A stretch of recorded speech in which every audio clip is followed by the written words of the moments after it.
I said all that before we started recording. Okay, now we'll go ahead and get started. Without further ado, I'd like to introduce our fabulous motivational director, Melinda Boley. Well, good morning, everyone. Happy Third Thursday. We're so happy to have you. We want to hear from you. We want to answer your questions, and we want to solve any other problems that you've had communicating directly with us. So we have our great DPIE team from across all divisions here to help you, and we're so excited to help you this morning. So with that, I'll turn it back over to you, Avis. Thank you so much. Now we'd like to hear from some of our leaders, the people who are here today to answer your questions and speak with you, hear your comments. If we could, do we have a Deputy Director, Badad Kashanian on? He was trying to get here. Yes, I'm here. Badad Kashanian or Dawud Abraham? I was trying to say Dawud Abraham, but I was looking at you and I said Badad. Dawud, I don't think is here, so would you go ahead and start with your introduction? Good morning. My name is Badad Kashanian. I'm Associate Director with Inspections Division. We regulate new construction and illegal construction in Prince George's County. And I'm here to assist in any which way I could. Thank you. Belur? Your microphone. Sorry. Good morning. My name is Belur Ravishankar. I'm the Associate Director for Building Plan Review Division and Permitting and Licensing Divisions. We process applications for permits and conduct plan review for core compliance. Thank you. Thank you. Mary? Good morning, Mary Giles. I'm the Associate Director in DPIE Site Road Plan Review Division. We're responsible for code review for site-related permits, storm drain, stormwater management, grading, floodplain. Thank you. Good, happy to be here today. Thank you. And representing the Enforcement Division, we have Renee Palacios, Code Enforcement Officer. Good morning. My name is Renee Jenkins Palacios, and I work with the Enforcement Division. I handle single-family rental and short-term rental inspections. And I have two of my colleagues on today, Mr. Bill Weedland from Zoning and Donald Green from Multifamily and Vacants. Thank you. Now we have someone with us today who typically stays in the background when we do these, but I'd like her to, if we could just give her a shout out and let her say a few words. Ms. Yvette Gales. Good morning. My name is Yvette Gales. I'm the Associate Director for Technology and Business Systems. And I support the DPIE staff that you're talking to here. And, excited to be here. Thank you. Her team is responsible for making sure that we can see you and you can see us and we can hear each other this morning. They do wonderful work. Now we have our Associate Director, our Assistant Associate Directors, George. Good morning. My name is George Holmes. I'm the Assistant Associate Director for the Inspections Division. And as stated, we do inspections for new projects on residential, commercial, and grading properties. Thank you. Karen. Good morning. I'm Karen Spears for the Permitting and Licensing Division.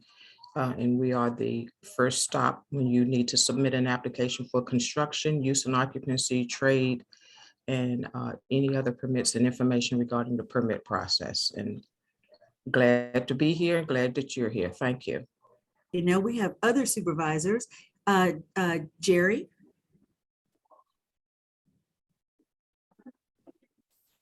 Microphone. Good morning. I'm Donald Green, also known as Jerry. I'm the Code Enforcement Officer for Multifamily Enforcement and Vacant Properties. We're responsible for licensing and responding to the complaints, residential complaints, and all multifamily properties in the county, and also for basically initiating cleanups on a lot of the abandoned and vacant properties that we have around the county. Thank you. Bill?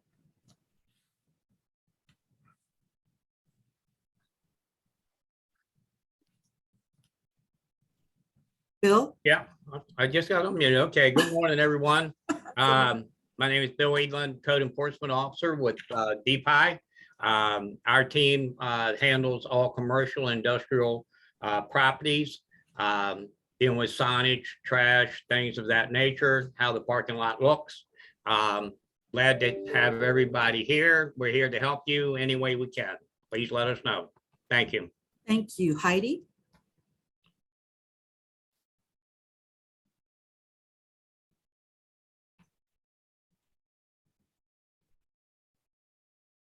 Heidi, we can't hear you.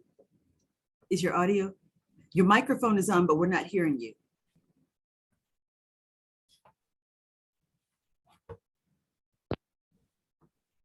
You hear me now? Yes. Okay. Good morning. I'm Heidi Sterlings. I'm the supervisor for licensing, and I'm within the Permitting and Licensing Division. We issue certain types of business licenses in Prince George's County. I'm glad to see everyone today. Thank you. Okay. I'd also like to give thanks to Ed Hall and Susan Taman from our wonderful IT staff who are helping us today. And if she is here, Ms. Candace Taylor, who helps us in a multitude of ways every day. If you are a DPIE person, oh, I'm sorry. Lori, apologies. Good morning. My name is Lori Paris. I'm the senior advisor to the director, and I assist her in policy, legal, legislative drafting, and also assist the faith-based community in construction projects. Thank you. If we have any other DPIE supervisors on, if you could step to the mic, and I think we got everybody. Okay, so now we're going to take your questions. As we said before, we'll be taking questions from the chat and also from the floor. We ask you to raise your hand and we'll unmute you and call on you. We can start with I saw the name Greg. I think he was the first person. Do you see him, Ed?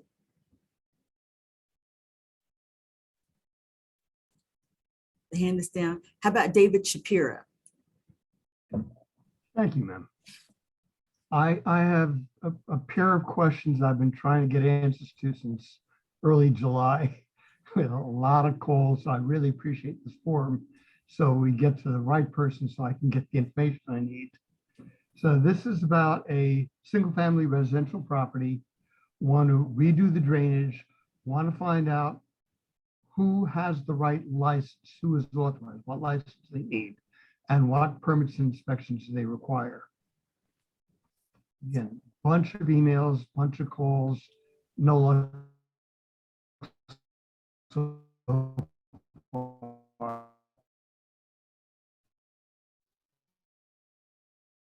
Proposing to modify some drainage in your yard. You can apply for, we need to know a little bit more about what you need to do or what you'd like to do. It's probably a that you need to apply for, but if you want, you could put your name in the chat and then I can. Thank you. I do not want to apply. I want to use a professional. I'm not competent in this area. What license would they need? Usually when you need to put in a little more drainage in your yard, it's a plumber that you would need to hire, or a landscape firm that it depends on whether it's pipes or it's grading or both, but either landscape firm or a plumber.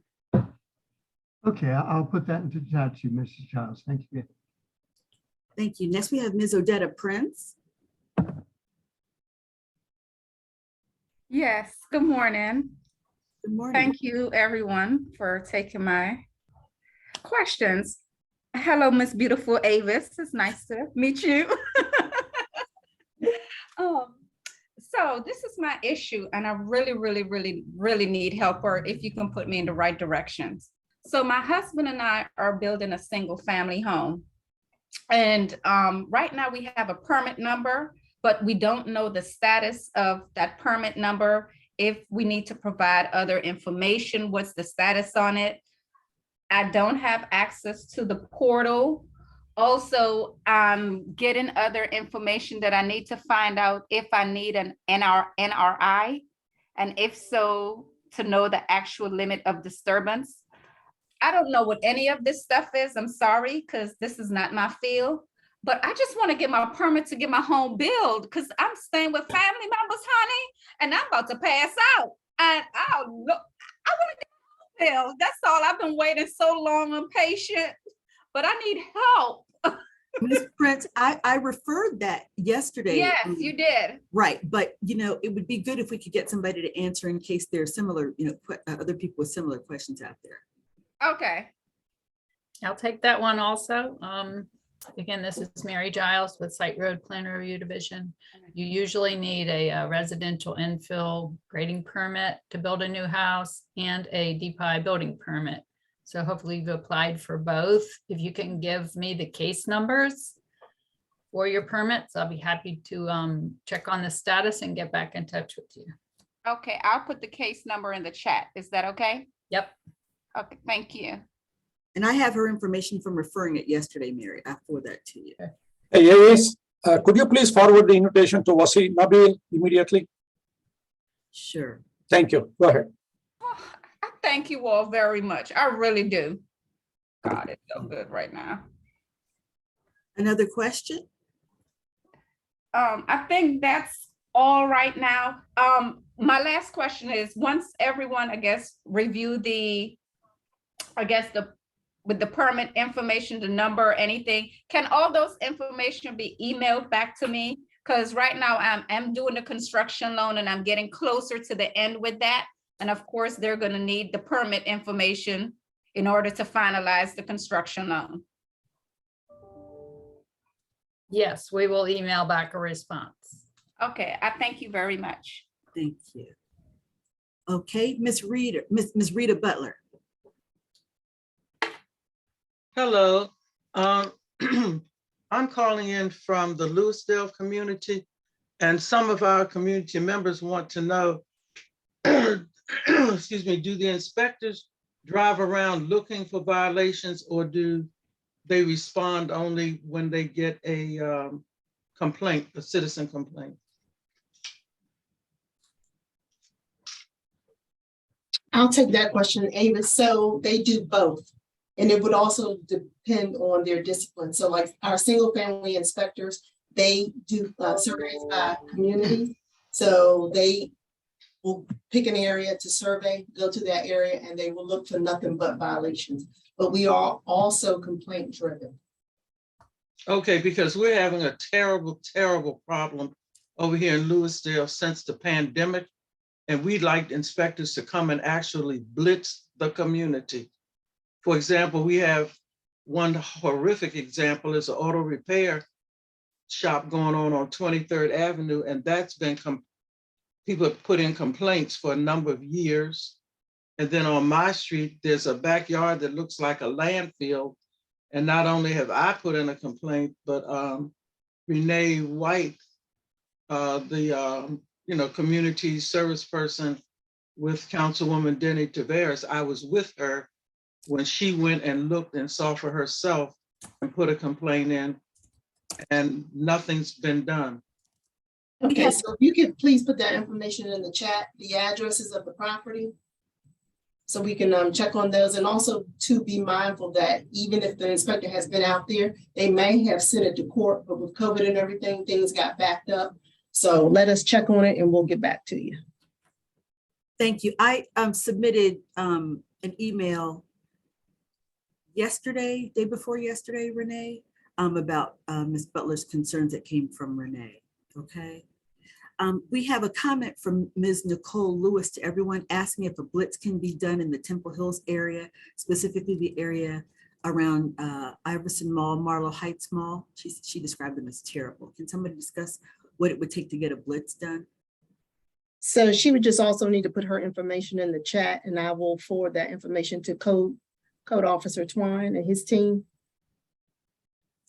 The best way to reach out to for any kind of service at all in Prince George's County is to put the complaint into PGC 311. We ask that you give it a couple of weeks, and if you haven't heard, you're welcome to email me the complaint number, and then I can forward it to any of our team members. You're also welcome to reach out to the send an email to the supervisors who are on here.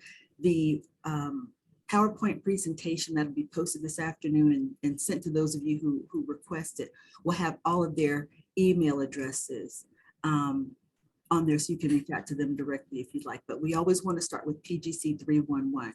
I had a question earlier from somebody who said that she was quoted a 365-day turnaround for a complaint. And she wanted to know why it would take a year for a complaint to be answered. Could you respond to that, Director?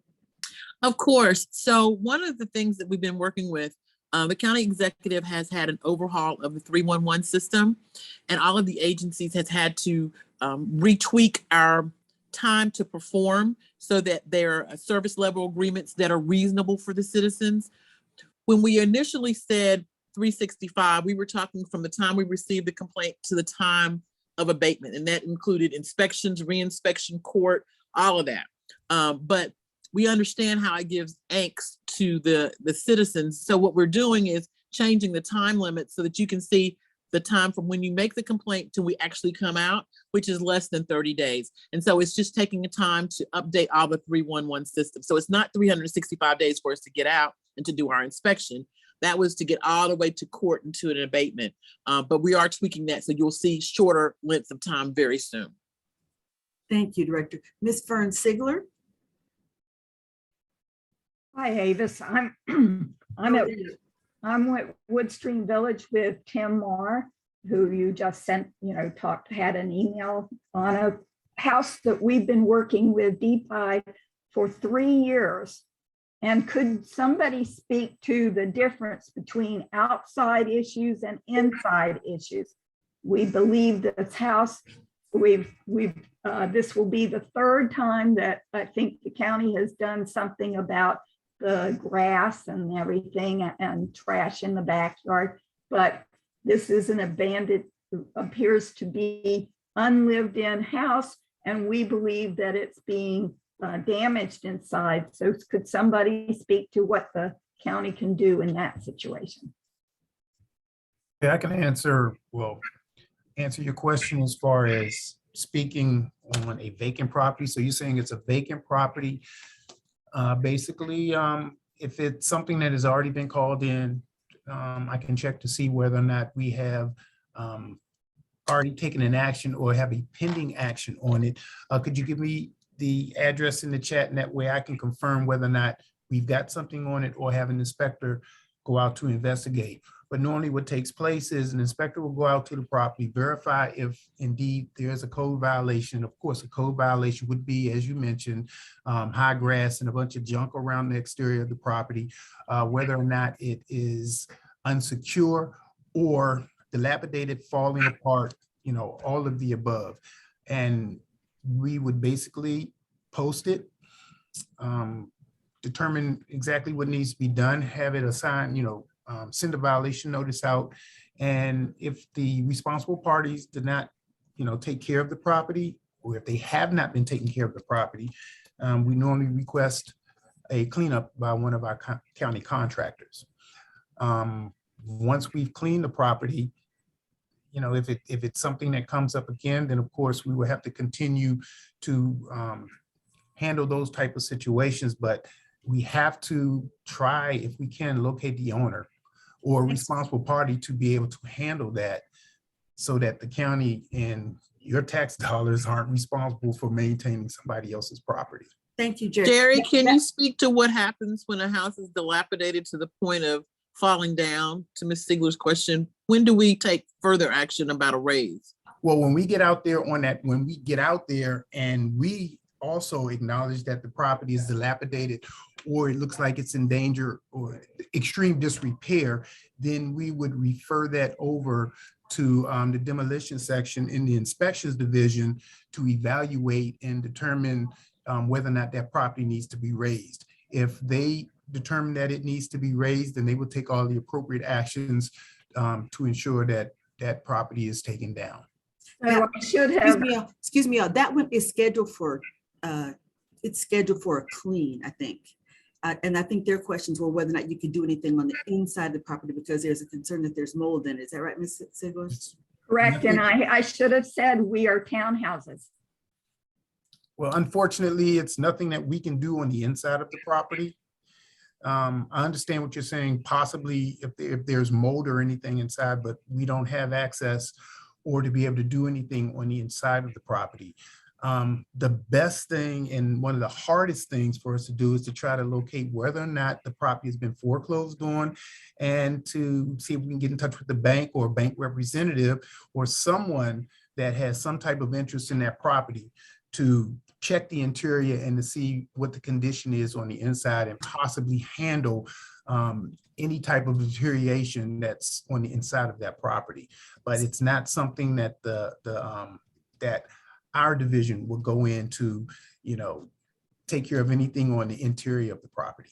That one's pending. So as I said in the email, Ms. Ziegler, we're working on that one for you, and then we'll be back in touch, as I said, but it's scheduled to be cleaned within the next couple of weeks. Okay, we have some additional questions. Avis, I saw an overall question from one of our colleagues, Michelle Garcia, talking about what is a blitz, to explain that. That's what I was going to ask. Outstanding. Can somebody explain that, please? She wants to know if somebody could explain the concept of a blitz.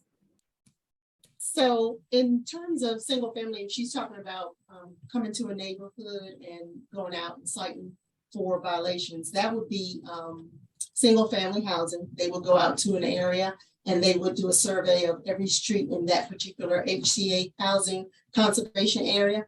And they would go each street, house by house, to write up any code violations that they see. That's what a blitz would be. Okay, thank you. I see that you have a question, Ms. Hawkins.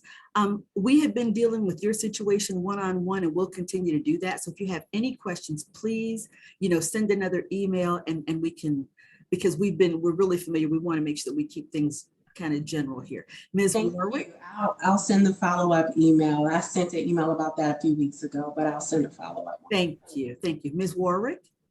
Hi, can you hear me okay? We can. Great. Good morning, everyone. Thank you for this forum. This is my first time joining, but I'm calling about something specific to my residents. So October last year, and I'm in Landover, Maryland in townhomes, Victory Promenade townhomes. So October last year, so it's been a year now, I put in a county click 311 request for an inspection for an issue I'm having with my neighbor who erected a structure in his backyard that I believe is obstructing the swale, the flow of drain water in the back of our properties. This obstruction, unfortunately, is causing drainage ponding issue in my yard. So I put the inspection request in last year, October. It kind of sat idle. And because of this call, I just checked in on it on the status. They give you like a link to check the status. And apparently, I don't know, but I guess it was closed a month ago. It just said no violation found, closed. And it was a year, and I literally just saw that. So trying to figure out, and I'm a little surprised I didn't get any type of correspondence or anything. So I wanted to kind of dive deep on that and get some guidance here. Good morning. This is Vedat Kashanian. If you could give me the case number and give me a contact information on a chat, I'll follow up with you and give you exactly what has transpired, and we could go from there. Anytime the drainage is basically blocked or illegal construction, it will come to us, and I'll make sure that our staff will follow up, and we'll get back with you on that case. Okay, can you remind me of your name again? Bedad, B-E-H-D-A-D, Kashanian, K-A-S-H-A-N-I-A-N. Or I'm going to put my email address on the chat. You could just email me if that's more convenient. Great. And is that the same as the service request number? Is that the number you need? Yes, that either your address or service request, any of those will work. We could track it down that way. All right. I'll put my email address on the chat. Just feel free to send me that information and give me a contact information. I'll follow up with you. Perfect. Thank you, everyone. Thank you. Okay, so now we'll go to a chat question. How many inspectors are assigned to Prince George's County? I don't know that we have the associate or assistant associate to give us a count really quickly. If somebody can ping somebody in HR to give us a count, and we'll come back to that one. I don't think there's anybody on the call that can quickly count that. Do you know, Renee, off the top of your head? It's close to 80, but let me ask Gia, I'll find out for sure. Okay. Yeah, when it comes to inspections, since we're handling site development, road construction, building, residential, commercial, so it turns out as we discuss all these disciplines. So you got to keep in mind that their assignments are different. We have inspectors inspecting utility work, utility constructions. We have inspectors going after illegal constructions.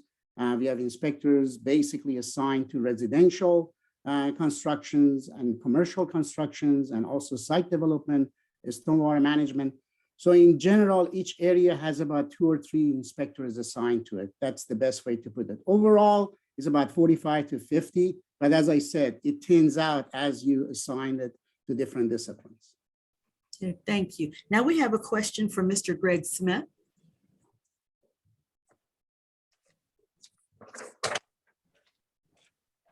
Mr. Greg Smith? Yeah, hi, this is Greg Smith. Thanks for this presentation and for the time. This is regarding the Suffrage Point development in Hyattsville, which has been where the developer has been violating since July of 2019. First by starting to illegally demolish the WSSC building without a permit. And then by tearing up the upper parcel of that property, disturbing more than 2 acres. The first inspection that we know of was in June of 2020, when DPIE slapped a stop work order on the fence. And when I called Joseph Correa, the inspector listed there, he couldn't explain why he had been directed to inspect, what he had found, or what he had directed Weedland to do. I followed up with phone calls and emails. I eventually talked to Scotty Monty, who said, yeah, these are serious issues. Could you do me a favor? Can you write these questions, send me these questions in an email? And I did. That was August 14th of 2020. The next thing I know, I'm hearing from Ms. Thomas Lester insisting that I submit a PIA request, a Public Information Act request, on a specific form. I'm pretty familiar with the Public Information Act. All I was doing was asking questions. I wasn't asking for records. Mr. Monty could have answered those questions, but every time I call an inspector regarding this project, it's insisted that I send a Public Information Act request to Ms. Thomas Lester. So I did that, went back and forth with Ms. Thomas Lester by email, filled out the form, even though it doesn't work for these kinds of requests. If I'm asking for a plan, it works for asking for a plan. If I'm asking for other kinds of documents for specific reasons, it doesn't work well. But I filled out the form and I attached a letter. I sent that. I sent something on August 23rd, and I said something on September in August, and then I sent a formal request September 23rd to Ms. Thomas Lester. So Mr. Smith, at my request, you responded on September 25th that you had received my request. I have never received a single responsive document. August 23rd of this year, I sent a reminder saying, boy, this one's out of date. We'd like to get these documents immediately. Okay, so I haven't gotten a response okay, yet. I understand. We have dropped the ball on this one. So what we will do is right after this meeting, you and I will talk with, maybe we could get Associate Director Kashanian on from inspections, and we can make sure that we get you the answers that you need. But we'll have a conversation with you. Okay, but I'm going to follow up on this because this is not a trivial matter. That we understand, sir, but we really do need to get I'm going to some finish up additional- on this because this site has been in violation since July of 2019. Okay. It's been allowed to violate. This developer has been dumping sediment into the Northwest Branch tributaries. We've been documenting that with photos and videos, and we just kind of gave up on asking for records. So you can expect a more comprehensive public records request. And I sure hope we don't have to go through the same dance. Okay, thank you so much. Okay, now we have a question from Ms. Patricia Monroe.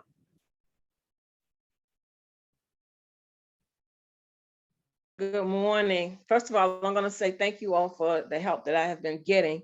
But I have some concerns as far as follow-up is concerned. We get a lot of stop work orders put on illegal structures. However, the homes that it's being put on, they tear them down. So they can continue to work. So my question is, what is the follow-up procedure other than me having to send you all an email to say this? I have a neighbor at 7110. You all put a stop work on his house. He scraped it off and he built the fence anyway. So is there anything in place that, as far as follow-up, he never got a permit for the work that he's doing. He's in there redoing basement now. So he's constantly remodifying stuff, but yet he took the stop work order off. And when I saw it gone, I went on the system. I looked it up to see if he had gotten a permit. He doesn't have a permit. And I have a lot of that going on in our neighborhood, unfortunately. So what is the follow-up? Just us continue to send you an email saying, hey, this person, this stop work How do we handle those situations? Actually, let me jump in there for a minute. I do apologize for delays on responding to you or getting things done properly. We actually, since Director Boley joined us, we have created a robust process on illegal construction. Things have changed. And the way it's changed is very drastic, actually. It's not as simple as it is. So now what we do, every type of violations that we are involved with. So if somebody is doing electrical work, mechanical work, structural work, foundations, putting a fence up, doing grading, each of these items are considered a violation, a separate violations. And each of them, we tackle it by $1,000 per discipline. Now, if you go out there 5 times, that's basically the number of disciplines and number of inspections that it's involved. Lately, we had a case that we issued $80,000 worth of violation on that property, $80,000. And the fact is, that's not the only thing we do. We have actually revised our process. Now what we'll do, we put an I code on a title of that property.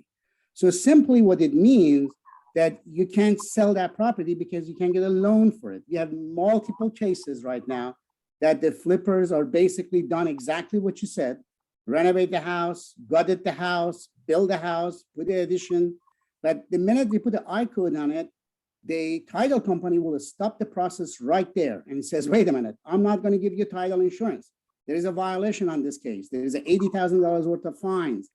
So we have been able to curb the system big time. But again, you know, this is a new process we put in place, and we're not chasing after individuals that made a mistake, a homeowner who basically didn't know certain things are required, a permit.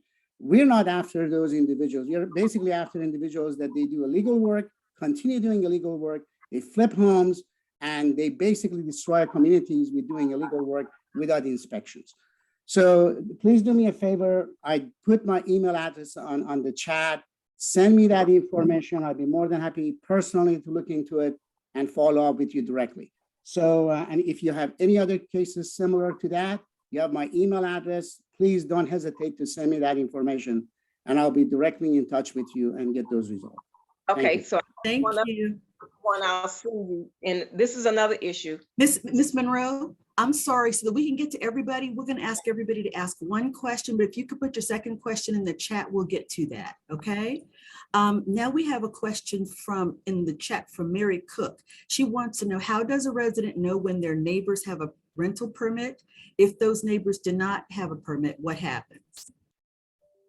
So Avis, I would say that she just needs to contact PGC 311 and leave her information so that we can get back to her and let her know whether or not they do have a license or if they do not have a license. So if they do not have a license, single family housing will go out and investigate. They will go to the property to see if anybody's home, knock on the door, leave a tag for contact. So once the person contacts them, they can get all the information. If it is indeed a rental, then we can issue up to $1,000 citation for operating without a rental license.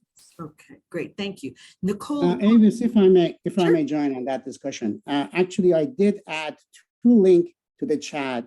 One link will allow you to access your own permit, and transparency is extremely important to DPIE. So if you go in there and put your address in there, it will ask you to verify that you're not a computer. Just put that, whatever you see out there, copy that over.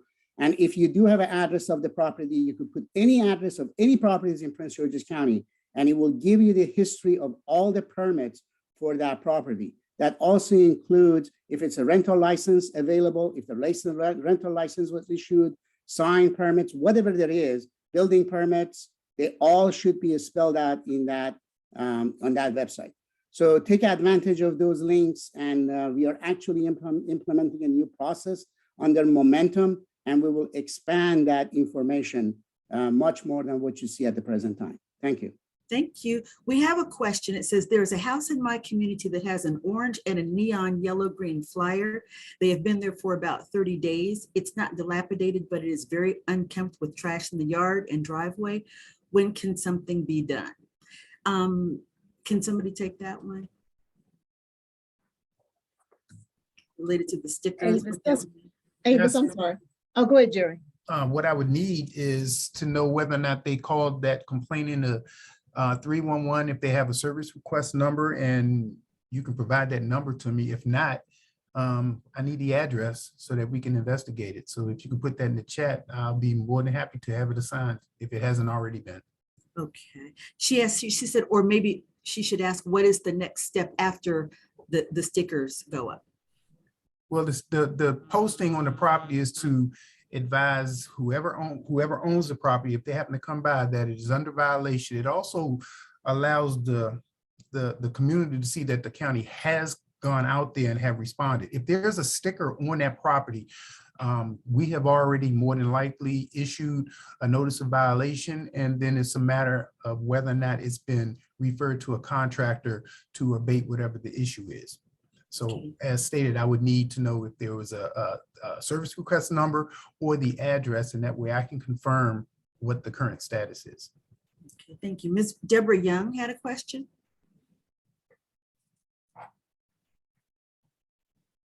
Ms. Young? Yes. My question was, I had put it in the chat, but I can go back and read it. I'm in the Fort Washington area, the Tantala North community. Last year, there were surveys in our community surveying a piece of land off of Autumnwood Lane and Cyril Estates Drive. And this is a site that would be assessed off of Cyril Estates. The surveyors said that they were surveying the property to build some new houses back there. And just wondering if you've received an application for a permit for this property. And if so, could you tell me what phase the permitting process is in? I'll take that one, Avis. I can check into it, Ms. Young. I need to do a little hunting in PG Atlas and then in our permitting system to be able to answer your question. Okay. Do I need to put my information in the chat for you to get back to me? That would be great. Or if you could, yeah, I'll try to answer before we're done here today, but maybe you can also send me an email. And my email address is mcgiles@co.pg.md.us. Okay. Thank you. Belor, you had a comment in the chat. Would you like to explain the case number 25330? Yes, that case application has been created, and applicant, Ms. Michelle Bonds, has the task to upload the documents, building plans and all that. And she has the task since August 17th. So once they upload all the documents and complete the task in the e-plan system, then the staff will process the application and distribute it for plan review. So thank you. Somebody asked, is the blitz only for single family homes, Renee, or would that be, could it be for multifamily as well? It could be for, it could be for multifamily. It could also be for zoning, depending on like a side blitz. That's what Bill and them does in zoning. So it could be a different, numerous things. Thank you. Jerry wanted to know, whoever was talking about the vacant property, if they could put the address in the chat so that he can check it out. Okay, that's Badad's information. Going down the list.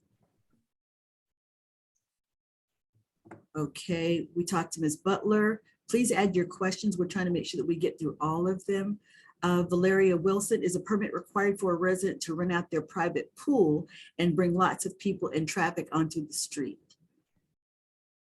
I can address some of that.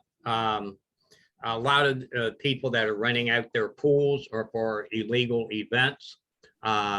We get a lot of that from the police department and the joint agency group. We would go out to the home once we saw a flyer for the pools for an illegal party. We would post the property with a party letter that tells the owner what they can and cannot do. Also, there's a noise bill that goes with that. As far as some of these other concerns that come up with people renting out a pool, are people that are either renting the house and renting the pool out. That's a problem. They can't do that. there's usually sometimes a short-term rental that they may be trying to do. And that would be handled with Renee Palacios' group. So there's two things that could be involved in that. Zoning would be involved. It's an illegal event. If there's a rental or short-term rental, that would be with Renee Palacios. Okay, thank you. Ms. Butler had another question. How do you handle driveways that were installed without a permit? If the driveway is the replacement of an existing driveway, I'm assuming that I have a 20 by 20 asphalt driveway and I resurface it and put again another 20 by 20 resurfacing it with a new coat and new asphalt, that will not require a permit. But if you extend it or you basically construct a new one or add additional sections to it, then that will require a permit. And if it's not permitted, please feel free to send us a note, 311, or send me an email. I'd be more than happy to look into it. Okay, and Badad, there's a note in the chat for you from Michelle Garcia. She says, Badad, please share with everyone. It looks like it may have been shared with just that resident. I'll do that. Okay, thank you. Ms. Butler, again, what is the site to see if a permit was issued for a specific property? Karen, would you like to respond to that one? I'm sorry. She wants to know what is the site to see if a property if a specific property has a permit. I'll get the link and put it in the chat. You can be like me and be lazy and cheat and just go put in DPIE permit history by address and it'll come up for you on Google. To Ms. Lawrence gave an address. Ms. McCoy, please keep reporting the same house. What is the process? Reported this house for years. Ms. McCoy has written to us about some concerns about in her neighborhood. Ms. McCoy, would you like to share those? We've got people looking at your case, but if you'd like to share some of your concerns, we've got some of those, some people from enforcement on here. Ms. McCoy? Well, while we're waiting on Ms. McCoy, one of the challenges is that if you have a property owner who just refuses to take care of their property, it's going to require you to repeatedly complain to the county using 311, and we will continue to send people out. But we don't have a schedule of, landscaping that we perform on behalf of the county. That's not what we do. We're complaint-based. So we would need you to, or your neighbors to continue to report problems with problem properties. And hopefully with our enforcement actions, we will bring them into compliance at some point. You know, we start with fines and they can be ratcheted up for additional dollar amounts. It's added to your property tax bill. So it really does hit them in the pocket. And we would hope that at some point they would conform to neighborhood mores and values with our actions. But that's what we have to do. Thank you. Here's another one. Ms. Monroe says they're still waiting on the illegal car repair shop to be torn down at 7000 South Lawn Drive. She was told back in June that it would be torn down within 30 days. It's still standing and the person is still repairing cars there. 7000 South Lawn Drive. Could somebody check that and get back with Ms. Monroe? I've got her email address. So when you, and her phone number as well. So when you research it, I can refer you, or Ms. Monroe, you can put your information in the chat and they can reach back out to you. Okay. We have another comment. Jerry, would you like to explain 3600 26th Avenue? Yes, ma'am. 3600 26th Avenue. It has been investigated, cited, and actually is awaiting assignment for a contractor to clean and secure it. Yay, good news, huh? Okay. Badad posted, good. Okay. Anybody else have questions while we're looking through? I just want to make sure we don't. Here's one. Kathy Grimes. My church is Kathy Garnes. I'm sorry. My church is having a bazaar. I can't find the online application for a permit for benefit performance charitable gaming event. I have looked on the county website and on Momentum. Please help. Ms. Garnes, this is Ms. Sterlings. Can you put your email in the chat and I can send you step-by-step instructions on how to apply for that? Okay, here's one. Nicole Lawrence, I want to finish my basement. Where on the website would I check to see what permits are needed along with the cost and time frames?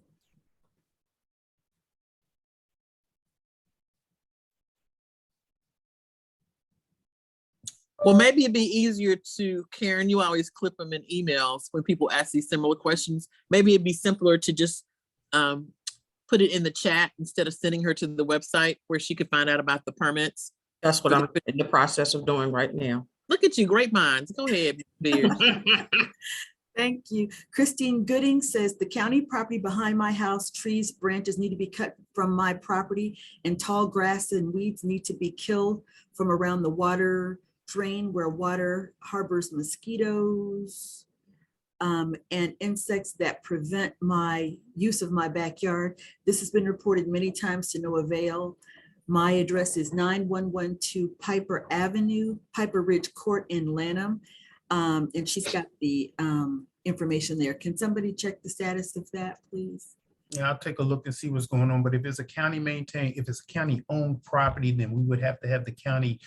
I think we had to go through central services to find out who would be, responsible for taking care of it. More than likely, it may be Public Works, but that's something that I would have to look into to verify exactly, where the location is. Any type of branches, trees or branches that are hanging over on your property, a property owner is free to cut that stuff away from their property. As far as the high grass and everything in the area behind your property, that would have to be taken care of. So that's the thing that I'm looking into, but it's always a question about trees and branches. The only thing that would fall under the code would be if trees are dead. And a lot of times they have to be proven to be dead, and whether or not they're specimen trees, it gets a little bit technical, but the bottom line is if there are any trees or branches or anything impeding on your property, you have the right to cut those areas away from your property. I just got a texted question, Director Boley, about why doesn't DPIE reach out and contact people when they submit a complaint? So when you have a complaint and you go through 311, and the reason we want to use 311 is so that the county can know at the highest levels from the county executive on down, how many complaints are coming in on trees, how many complaints are coming in on schools, how many complaints are coming in, so we can redeploy the resources in a uniform, effective, and efficient way, because we'll have the data on that. When you send emails in to direct people, they may or may not have a response to you in a timely fashion, but when you do it on 311, it can be tracked at the highest levels and we can get a response back to you. You should get a response back, and that's what we're looking for. That's what the managers tell the staff to do, and if you're not getting a response, let us know and we will get you a response to your question. But 311 should get you an automatic response. And you're always welcome at any time to reach out to our supervisors and also to me, right? If you have any questions. Director Boley requires us to respond, and the public information and communications people are happy to respond to your questions. Here's one. Can someone speak to county code regarding kitchens installed in basements? Should we report this to 311? And then how does the county go about citing enforcement in a basement? So Avis, I'm responding to that in the chat. Okay. Would you mind saying it out loud in case anybody else would like to know? So basically, if the property is being used by the owner, and if the kitchen is legal, if the kitchen is for like an in-law suite, something to that effect, then there's not a problem. It becomes a problem when it becomes a rental and it's an illegal kitchen. Then we have to go out and see exactly, what type of construction has been done, whether or not there is an illegal kitchen down there. And if it is, and if there is a tenant there, then there's a problem. We will do the inspection. If we find that the space is an unfit space, we will post it unfit and we will go through the court system as such. Okay, thank you. Mr. Jones is here. Hi, Mr. Jones. He would like to know the status of project 2584-2019. It's the information is in the chat there. Mr. Jones is the president of the Tantalum North Area Civic Association. If someone could check that for him. They just pulled that case up. That is a site development concept and it's approved. Okay. I see Mr. Jones's hand is up too. Mr. Jones? So it's been approved, but in terms of the actual start of construction, I probably need to talk to the developer. Would that be accurate? Yeah, it's always helpful to talk to the developer. We can look and see if they filed a grading permit at this point. That's usually the next step after the concept is approved. Okay, can we check that and see if they filed a grading No, concept? because I couldn't get in there. Yeah, I can hunt around in our permit system and see if they filed a grading permit yet. Exactly. We've got Mr. Jones's contact information we can provide you, Mary. Thank you. And Mr. Beal wants to know, can I please have someone follow up with a phone call regarding my UNO permit application? Yes, once we have the case number, then we can verify that and communicate back to them what the status is.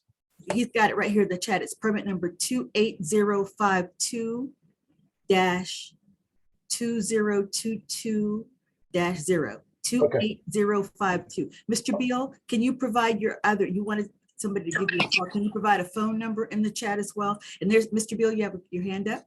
Yeah, I'd just like to say the process is not something I usually handle. So I'm just not terribly familiar. Avis, you helped me out and provided me with a site plan, which I uploaded. And for 3 weeks, I stopped getting notifications that I needed to do anything other than pay a fee.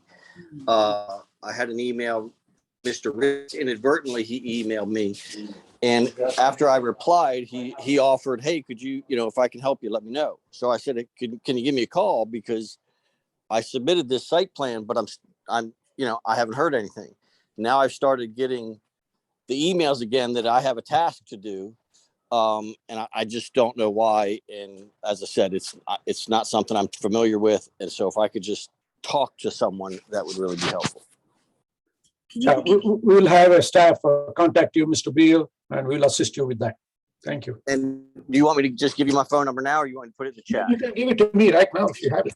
240-691-9643. Thank you, sir. You'll get a call this afternoon. Appreciate it. Thank you. Okay, it's 11:57. We can take one more question from the floor.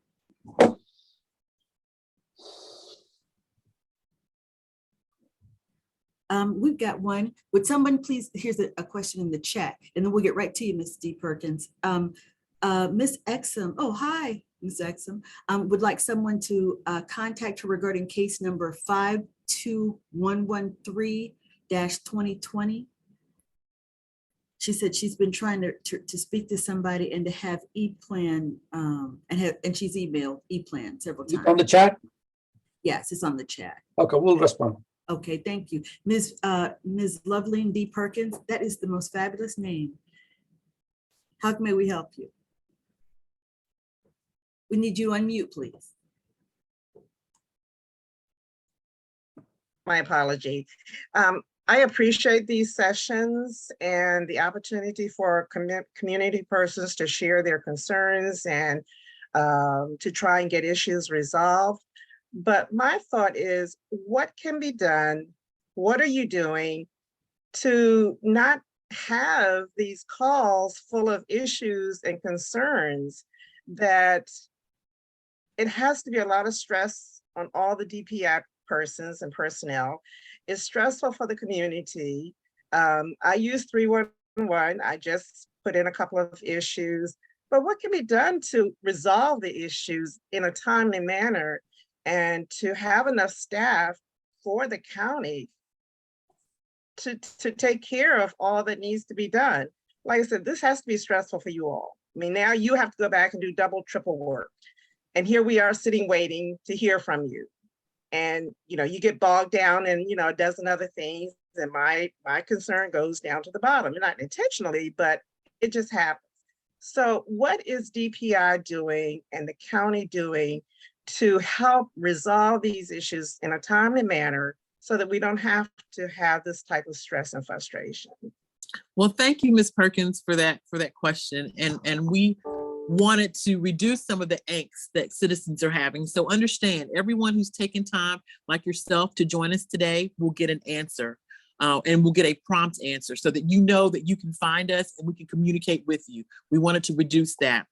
As it goes to staffing, we have a very, very large county, right, 500 square miles. And I don't know if you know, but 70 cents out of every tax dollar goes to the school system.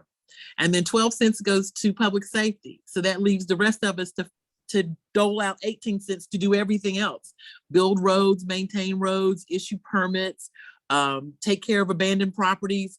And so to your point, it's challenging, especially after we come out of a pandemic. But please know that all of these wonderful people that work for DPI do an excellent job every single day. And we are so excited to work with you and other citizens to be involved, to make sure that you get the service that you desire. Everything may not be done as quickly as we like, but we're working to implement technology so that you can get quick responses, so that you have the transparency to know where your permits are, to know where your complaints resolutions are. Every single day, we're working with that on behalf of the County Executive Officer Brooks, and we look forward to continued engagement with yourselves and other citizens on this call. Thank you. Last question. Ms. Rita Butler wants to know the status of the Royal Farms coming to East West Highway and Riggs Road. I think that's the last question we have. I don't know if we have a permit number to answer that really quickly. Yeah, we need to have a permit number or the project address so that we can check and definitely communicate with the questionnaire. We have Ms. Butler's. Ms. Butler, can you just put your phone number in the chat real fast and somebody can check and get back with you this afternoon? I do know that DPI Site Road. I can give it to you right here. Yeah. Can I give it to you over the phone? Please. Yes, please. 301 580 9137. And that's Rita Butler. Okay. Thank you. You have a site address? She just gave the corner, so we'll have to look it up by permit number. You said East West Highway and Riggs Road. Yes. So thank you very much, ladies and gentlemen, for joining us. We really, really appreciate you sharing information. Hopefully we were able to be helpful to you today. I'd like to send out an invitation to gather with you every third Thursday at 11 o'clock right here. We have a different kind of format. Every time I think this was helpful, I think Director Boley is smiling, so I think she is pleased. So we always aim for that. My information is in the chat. We will have the PowerPoint posted this afternoon. The contact information for most of the people who have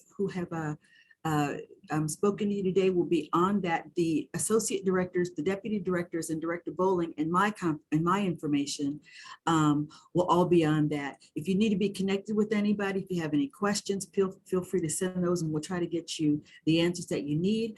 On Wednesday, September 28th, from 9 until 11, we'll be doing the community partners meeting. Some of you may be familiar with that. DPI is partnering with DOE and DPW&T to share information about programs and initiatives, share with you some of the things that we've done over the last couple of years, how things have changed to adjust to our new way of life, and also some of the wonderful initiatives that we'll be implementing moving forward. You'll hear from Director Boley and the other directors of those agencies, along with the people who've spoken with you today and some others. So watch the DPI website, the DOE website, and the DPW&T website for information about those. And Karen? I put in responses for the inquiries regarding case number 28052-2022 and 52113-2020. Thank you. And with that, I think we can let everybody enjoy the rest of your day. We'll see you on Wednesday, September 28th at 9 a.m. sharp for the community partners. And again, here next October 3rd, Thursday for another get together. Thank you. Bye-bye. Thank you.